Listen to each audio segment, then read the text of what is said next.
আমাদের আশ্বাস হলো সবার জন্য চাকরি দেব। ধরে নিয়েছি মানুষকে চাকরি করতে হবে, ভাগ্যে আর কিছু নাই।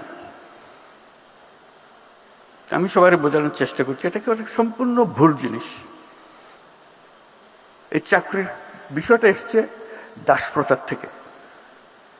আগে দাস ছিলাম, সেটার একটা উন্নত ভার্সন হলো আমি দাস নই, আমার মাসিক বেতন দিবা বা বছরে কিছু দিবা, কিন্তু তার হুকুমে চলতে হবে। আমাদের ওইখান থেকেই আমাদের ভুল পথে যাওয়া শুরু হলো।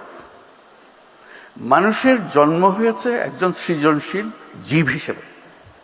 সৃজনশীলতাই হলো আমার মূল মন্ত্র, যেটা আজকের প্রযুক্তি আমাকে প্রকাশ করার সুযোগ দিচ্ছে। আমার আবার এই প্রযুক্তিকে এনে আবার দাসপ্রথাতে ঢুকিয়ে দিচ্ছে, যে তোমাকে চাকরি করতে হবে, কোম্পানিতে চাকরি করতে হবে। প্রযুক্তি যেখানে আমাকে মুক্তি দিচ্ছে, আমি আমার কনসেপ্ট দিয়ে তারা আবার উল্টে ফেরত পাঠাচ্ছি।